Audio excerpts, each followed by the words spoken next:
गया, इनका वायदा था 2022 तक हम किसान की आमदनी दुगनी कर देंगे। आमदनी तो दुगनी नहीं करी, लेकिन लागत कई गुना बढ़ा दी।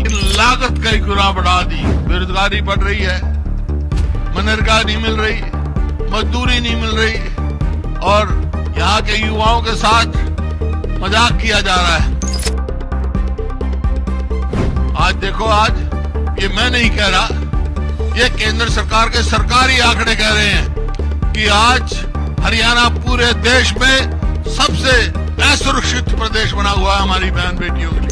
असुरक्षित प्रदेश बना हुआ है हमारी बहन बेटियों के लिए। तो ये एक संकेत है कि आने वाला समय कांग्रेस पार्टी का है। भाजपा जा रही है, कांग्रेस आ रही है। ये एक संकेत कि भाई इनसे हम लड़ाई ले लें, आप साथ दोगे, सरकार पलटोगे, बहुत बहुत धन्यवाद। सरकार पलटोगे, बहुत बहुत धन्यवाद। मैं समझता हूं आज सब इस बात को समझते हैं कि 9 साल में हरियाणा कहां से कहां पहुंचा।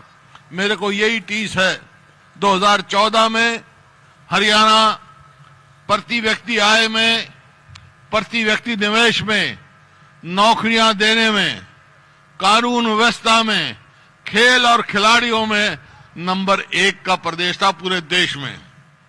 आज क्या है, हरियाणा कहां पहुंच गया? आज पहुंच गया बेरोजगारी में नंबर 1, महंगाई में नंबर 1, कानून व्यवस्था तो हिंदुस्तान की अपराध में ऊपरली 2-3 प्रदेशों में पहुंच गया।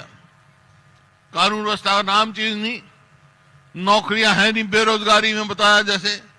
और खेल और खिलाड़ियों को आप स्वयं देख रहे हैं, हमारी बेटियों के साथ, पहलवान बेटियों के साथ इतने अच्छे खिलाड़ी जो हरियाणा का नाम था, आज उनको किस तरह जो हमने नीति बनाई थी वो भी गई। ये परिस्थिति। अब सवाल इस बात का है कि ये कुरुक्षेत्र और ये इलाका जब पैदा करता है धान, आलू, सूरजमुखी, गन्ना, ये फसल यहां पैदा करता है। पिछले 9 साल में चाहे किसान ने सूरजमुखी पैदा की हो, उसका एमएसपी नहीं मिला। अरे वो आलू पैदा हुआ तो मैं आया मंडी में, पीपली मंडी में आया, राजीव खड़ा है, पूछो इससे, 1 रुपया किलो आलू किसान फेंक के गया। ये परिस्थिति है, ना उसको भाव मिलता है। गन्ने का भाव जो हमारे समय में था पूरे देश में सबसे ज्यादा, आज पंजाब का हमारे से ज्यादा हो गया। तो किसान की कहां बात? कहा गया, इनका वायदा था 2022 तक हम किसान की आमदनी दुगनी कर देंगे। आमदनी तो दुगनी नहीं करी, लेकिन लागत कई गुना बढ़ा दी। खाद क्या भाव था, आज क्या मिलता है? कीटनाशक दवाइयां देखो, कोई भी देखो, पेट्रोल डीजल देखो, क्या भाव है, क्या भाव था, आज क्या भाव मिलता। लागत तो हर हिसाब से बढ़ गई, आमदनी नहीं बढ़ी। हमारे समय में एमएसपी सही हर साल बढ़ाते थे हम। अब एक दफा आलू की फसल की कीमत नहीं मिली तो हमने आलू को एक्सपोर्ट करने का काम किया था। बाहर से मंगाए थे आलू, लेने खरीदार आए थे ताकि किसान को उसका भाव मिल सके। इसी प्रकार से गरीब आदमी को हमने 100-100 गज के 4 लाख प्लॉट दिए गांव में। इनने 1 प्लॉट दिया हो तो बता दो, कोई ध्यान नहीं।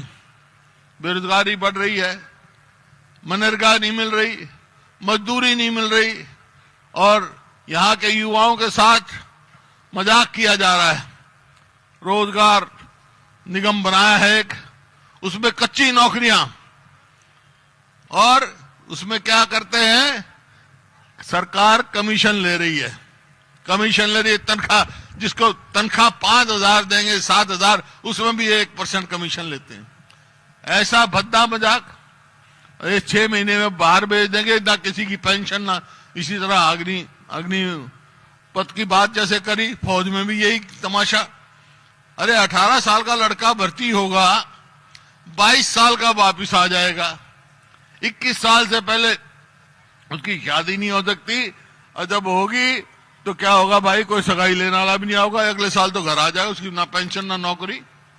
तो ये परिस्थिति हो रही है युवाओं के साथ, हमारी बहन बेटियों को। आज देखो, आज ये मैं नहीं कह रहा, ये केंद्र सरकार के सरकारी आंकड़े कह रहे हैं कि आज हरियाणा पूरे देश में सबसे असुरक्षित प्रदेश बना हुआ है हमारी बहन बेटियों के लिए, असुरक्षित प्रदेश। तो ये स्थिति है। तो आज हमारे गंभीरता से सोचना पड़ेगा। कुरुक्षेत्र में जो आज इतनी सर्दी में, कड़ाके की सर्दी में अशोक अरोड़ा जी और साथियों ने जो ये काम किया, आज इसका कार्यकर्ता सम्मेलन बुलाया था, ये तो बड़ी रैली कर दी। तो ये एक संकेत है, एक संकेत है कि आने वाला समय कांग्रेस पार्टी का है।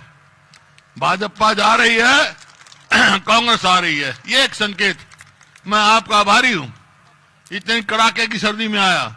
जैसे अजीत दीपेंद्र कह रहे थे, भाई अग्नि परीक्षा तो हमने सुनी थी, ये सर्दी परीक्षा आज यहां देख ली हमने।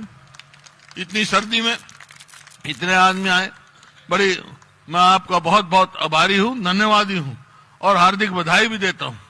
अब सवाल इस बात का है, बातें सारी प्रधान जी ने भी कही, अरोड़ा साहब ने, सभी साथियों ने कही, दीपेंद्र ने भी कही, और अब हम सबको मिलकर कांग्रेस को लाना है, इस सरकार से पीछा छुड़ाना है। इस सरकार से पीछा छुड़ाएंगे, ये जरूर है कि आपसे पूछेंगे लोग, क्योंकि हमारे 10 साल भी उनको याद हैं, और ये भी जब आप जाओगे तो लोग पूछ सकते हैं कि भाई ठीक है, इनने तो जो करा सो करा, आपकी सरकार आ गई कांग्रेस की, तो आप लोग क्या करोगे। मैं तो आपसे ये कहने आया हूं कि भाई हम क्या करेंगे। सबसे पहला काम तो हम करेंगे भाई, जो हमारे बुजुर्ग हैं, जिनकी पेंशन कार्ड नहीं चर्चा कर रहे थे अध्यक्ष जी, उनकी पेंशन 6,000 रुपए महीने करेंगे।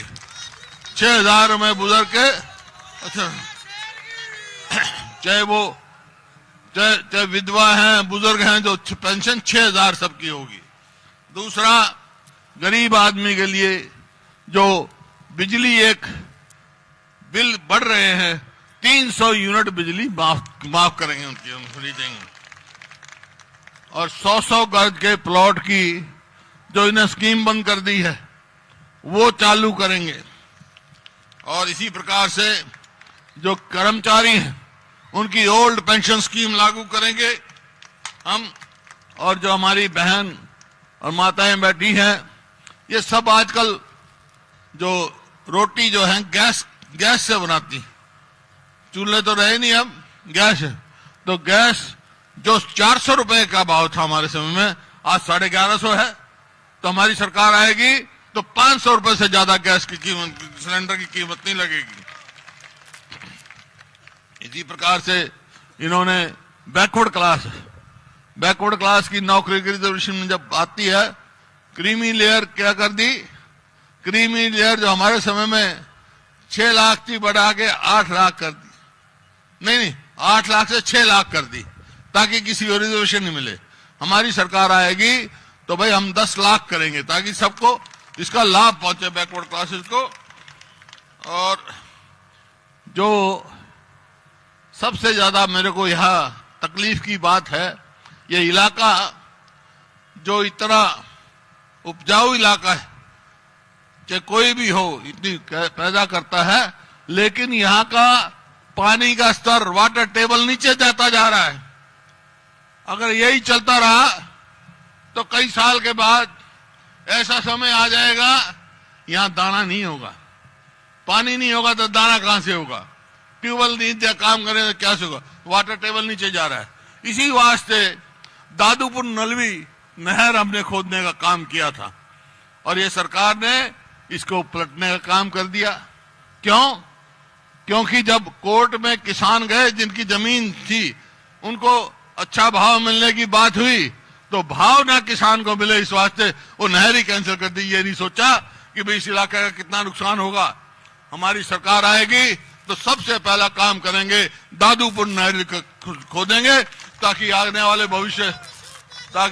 वाले युवाओं का भविष्य उज्जवल हो, यहाँ का किसान खुशहाल हो। यहाँ का गरीब आदमी खुशहाल हो। और जैसा मैंने कहा, दादू बनाएंगे। फिर गन्ने का रेट क्या किया इन्होंने, तमाशा करते हैं, कभी 2 रुपए कभी 1 रुपया ऐसा बढ़ाते हैं। अगर हमारी सरकार आएगी तो गन्ने का रेट 450 रुपए क्विंटल होगा। लेकिन ये सब बातें होंगी तो कांग्रेस की सरकार बनेगी। तो मैं आज पूछने आया हूं कि ये संघर्ष है कि भाई इनसे हम लड़ाई ले लें, आप साथ दोगे, सरकार पलटोगे। बहुत बहुत धन्यवाद। जय हिंद। हमसे जुड़े रहने के लिए हमारे YouTube चैनल को सब्सक्राइब करें और नई वीडियो की नोटिफिकेशन के लिए बेल आइकॉन को दबाएं। अगर आप ये वीडियो Facebook पर देख रहे हैं तो लाइक जरूर करें और ज्यादा से ज्यादा शेयर करें। धन्यवाद।